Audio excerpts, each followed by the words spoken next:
What do you like to get wrapped up in? Maybe it's your favorite video game. You're so lost in the game that when mom calls you for dinner, your hands are cramped up and you realize you didn't get your homework done. Or maybe you like to get wrapped up in a great book. You turn page after page, and when you reach the end, it's way past lights out. So you're gonna be so tired tomorrow. You can even get wrapped up in a package of Christmas cookies. You take one, and another, and one more, until all the chocolatey mint goodness turns into a stomach ache. Ooh! Any good thing can go wrong when you get a little too wrapped up in it. But there's one gift we can open over and over. One gift that will never be too much.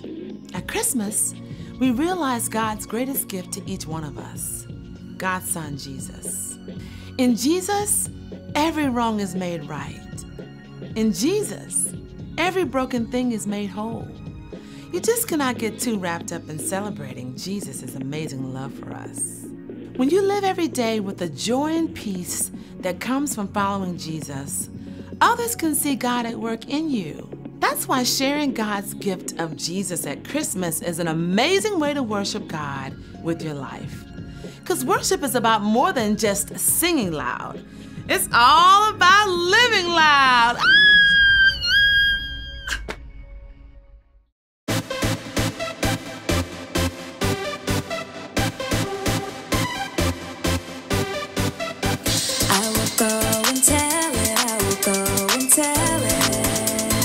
Tell it from the mountaintop. I will go and tell it. I will go and tell it. Tell it from the mountaintop. Thank you for sending Jesus. He was born for all the world. You gave us so much love, and I'm telling all the world. I will go and tell it. I will go and tell it. Tell it from the mountaintop. I will go and tell it. I will go and tell it. Tell it from the mountaintop. The night Jesus came started like a silent night. The shepherds looked up and saw the brightest light. And then what happened was a bigger surprise. They looked up and saw the angels in the sky. I can't keep it inside. I've gotta tell it. Go tell it. Jesus, you are alive. I've gotta tell it. Go tell it. I will go and tell it. I will go and tell it. Tell it from the mountaintop. I will go and tell it. I will go and tell it. Tell it from the mountaintop. Go, go, go. Tell it. Go, go, go. Tell it. Go, go, go. Tell it. Go, go, go. Tell it. Let's give it a try. Go tell it. Let's give it a try. Go tell it. I'm telling everyone everywhere he's alive. Just like the angels singing in the sky. I can't keep it inside. I gotta tell it. Go tell it. Jesus, you are alive. I gotta tell it. Go tell it. I will go and tell it. I will go and tell it. Tell it from the mountaintop. I will go and tell it. I will go and tell it. Tell it from the mountaintop. Go, go, go. Tell it. Tell it. Go, go, go. Tell it. Tell it. Go, go, go. Tell it. Tell it. Go, go, go. Tell it. Thank you for sending Jesus. He was born for all the world. You gave us so much love, and I'm telling all the world.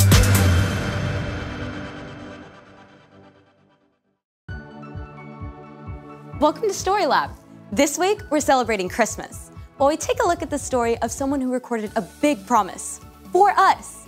Oh, and also, look out for this.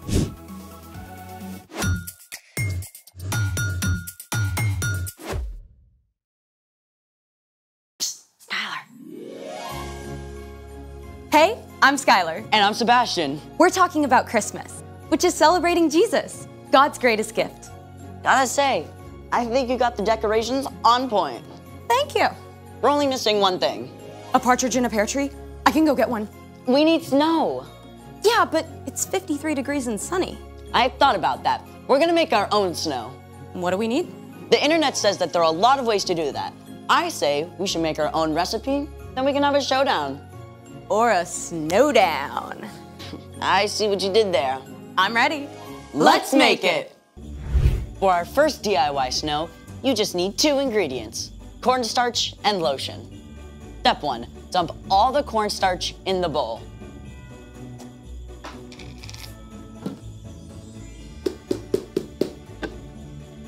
Step 2, mix a bunch of lotion.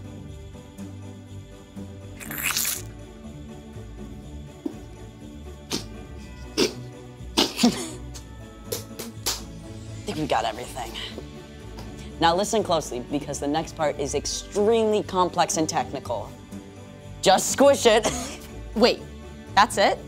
Yeah, I mean, you just have to mix it up for the perfect consistency for a big, fat snowball coming right at you. Ta-da! Not bad. It's snow good. But mine will be snow much better. For this next DIY snow, you're also only going to need 2 ingredients. Baking soda and shaving cream. First step, pour a box of baking soda into a bowl. Step 2, pour in the shaving cream. This is so satisfying, like cranking self-serve ice cream. With all the topping. Now, mix it up really well. This is gonna take like 2 or 3 minutes to get right, I think.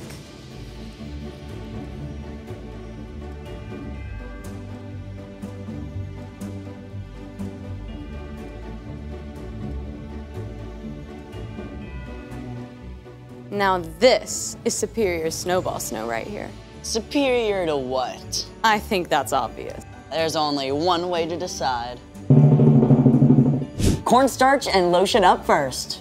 Ready? Sure. Let it go, let it go. That's so 2013. Were you even born in 2013? Yes. Here goes. It moves. That's right. 3, 2, 1. Ooh, let's see that again.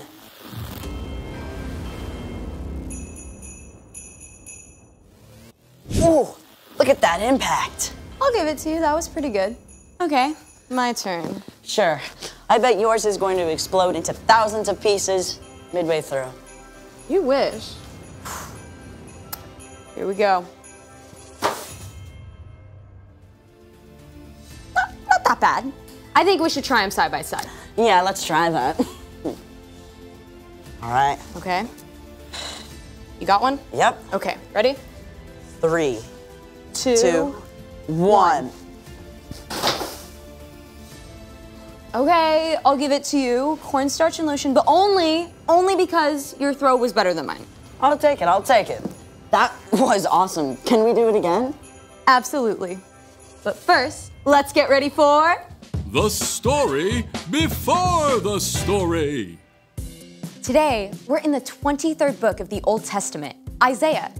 In the beginning, out of love, God made an amazing world. But when people turned away from God, the world was broken. God made a plan to bless the whole world through Abraham's family, the Israelites. But over and over, God's people would run to God and then pull away, just like a yo-yo. After King David's son Solomon, the kingdom of Israel was split into 2 nations. During this time, God spoke through prophets to encourage them to turn their hearts back to God and to tell them about the rescuer God would send. One of these prophets was a man named Isaiah, which is where our story starts. Take it away. Hey, everybody! Hey, Erica. Isaiah lived more than 700 years before Jesus. And get this, his name means the Lord saves us. Think about that. Even Isaiah's name pointed to God's plan to save the Israelites and the whole world. Isaiah was a prophet, someone who listens to God and then shares truth from God with other people. Often this is a message about events that will take place in the future. Then I heard the voice of the Lord. He said, "Who will I send? Who will go for us?" I said, "Here I am. Send me." Isaiah lived in Jerusalem. Though Jerusalem was still free, the northern part of Israel had been conquered by the Assyrians. With enemies closing in, Isaiah knew it was only a matter of time until the rest of the Jewish people were taken captive too. Isaiah served as an advisor to the king, but many of the messages that he shared also spoke about a time far into the future, a time when God would send someone to rescue God's people forever. The people who are living in darkness will see a great light. They are now living in a very dark land, but a light will shine on them. That light Isaiah was writing about wasn't an actual light. It was a person, a savior, and that savior was going to come in the most unusual, unexpected way. A child will be born to us. A son will be given to us. He will rule over us, and he will be called Wonderful Advisor and Mighty God. He will also be called Father who lives forever and Prince who brings peace. Isaiah wrote that a savior would come as a baby. Now, remember, this is over 700 years before Jesus was born. Let's take a look at what Isaiah said would be true of the savior God would send. Spoiler alert, we know the savior or rescuer is Jesus. Wonderful advisor. That's true, right? When we aren't sure what to do, Jesus directs and guides us. He knows exactly what we need. Even when we face the most difficult challenges, we can always trust him to lead us in the right direction. Now consider mighty God. Jesus is stronger and more powerful than any earthly king. Just think of the amazing things that Jesus did. He made people who were blind see and healed people of all kinds of sickness. He turned one small lunch of bread and fish into a feast for thousands of people. And when he spoke to a storm, it listened and stopped right away. Father who lives forever. Jesus will live and reign forever. He was with God in the beginning, and he'll never leave us. Like a good father, he provides everything that we need. He always wants to spend time with us and delights in us, even before we do anything for him. Prince who brings peace. When people turned from God, the world was broken. When Jesus laid down his life for us and rose again, he made peace between people and God. When we believe in Jesus and follow him, our relationship with God is restored. We can have life forever with God. In the end, Jesus will bring an end to all conflict and all wars, and in Jesus, everything that is broken will be made whole. These are amazing promises! But Isaiah wasn't finished with his picture of the rescuer God was going to send. There will be no limit to how great his authority is. The peace he brings will never end. He will rule on David's throne and over his kingdom. He will make the kingdom strong and secure.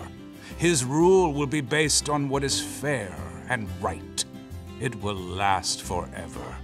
The Lord's great love will make sure that happens. He rules over all. From the very beginning, God had a plan to rescue the Israelites, right? Even when things seemed dark and hopeless, God was making a way, not just for the Jewish people, but for all of us to be saved. And it would all depend on a tiny, helpless baby. But that's a story for next time. Mind blown. I mean, it's incredible how everything came together. God's always at work, even when we don't see it. So, what's our part in this story? Glad you asked. Well, just like for the Israelites during the time of Isaiah, things can look pretty dark. We hear about terrible things happening all over the world all the time. And there are probably some things going on in your own life that don't make sense either. Maybe your best friend is moving away, or your mom just lost her job and you can tell your parents are really worried. Yeah, or you might be like my friend, where she has a condition where she has to go into the hospital every month for treatment. It's tough, and none of these things seem to make sense. But even when you can't see the way forward, remember that Jesus is our wonderful advisor. Our mighty God and Father who reigns forever. Our Prince of Peace. Exactly, and you can trust that God has a plan, and that in the end, everything that's wrong and confusing will be made right. Now that's something to celebrate. For sure. I'll see y'all next time. Bye, Erica. So here's the thing. God always has a plan.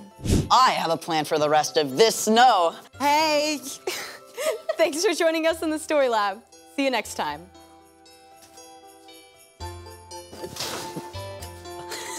All right. Good shot. Good shot.